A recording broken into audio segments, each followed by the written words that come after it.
Pandian store சீரியலில் இன்னைக்கு என்ன நடந்திருக்கு அப்படிங்கிறத பார்க்கலாம். இப்போ மேட்ரிமனியில் பொண்ணு பார்க்குற விஷயம் ஒத்து வரல. ஸோ மாப்பிள்ளைய ஃபாரினுக்கு அனுப்புவீங்களா அப்படின்னு கேட்ட உடனே பாண்டியனுக்கு பயங்கரமாக கோவம் பொண்ணோட அப்பா கிட்ட கத்துன்னு கத்திடுறாப்புல.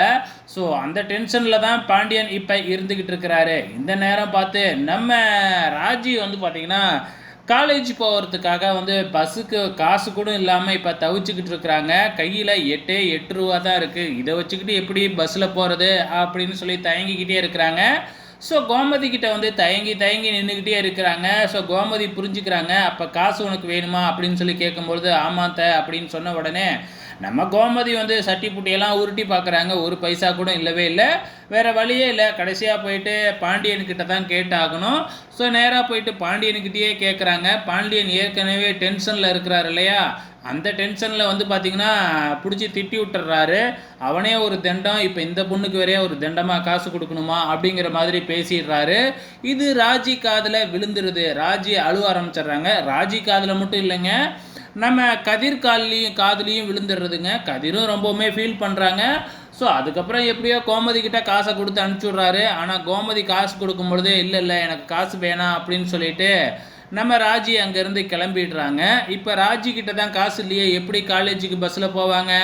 ஃப்ரெண்ட்ஸுக்கிட்டலாம் எனக்கு நடந்து வர்றதுக்கு ஆசையாக இருக்குன்னு சொல்லிட்டு போய் சொல்லி ராஜி நடக்க ஆரம்பிச்சிடுறாங்க. நம்ம ராஜியை ஃபாலோ பண்ணி கதிரும் நடந்தே காலேஜுக்கு போகிறாப்புல. ஸோ கடைசியாக என்ன நடக்குது அப்படின்னு பார்த்தீங்கன்னா, இப்போ 2 பேர்த்துக்கும் காசு வேணும் அப்படின்னா வேலைக்கு போயாகணும் அப்படின்னு சொல்லிட்டு நம்ம கதிர் பார்த்தீங்கன்னா ஃப்ரெண்ட்ஸுக்கிட்ட ஒரு வேலை பார்ட் டைமாக கிடைக்குமான்னு கேட்குறாரு. ஃப்ரெண்ட்ஸும் ஃபுட் டெலிவரி பண்ணுற வேலையை வாங்கி கொடுக்குறாங்க. இங்கே பாண்டியன் ஸ்டோரில் பார்த்தீங்கன்னா பாண்டியன் ஒரு விளம்பரத்தை பார்க்குறாரு. அதான் சுயம்வரம் விளம்பரத்தை பார்க்குறாங்க. ஸோ அங்கே சரவணனை அழைச்சிக்கிட்டு போயிட்டு அங்கே பொண்ணு கிடைக்குமா பார்க்கலாம் அப்படிங்கிற மாதிரி டிஸ்கஸ் பண்ணிக்கிட்டு இருக்காங்க.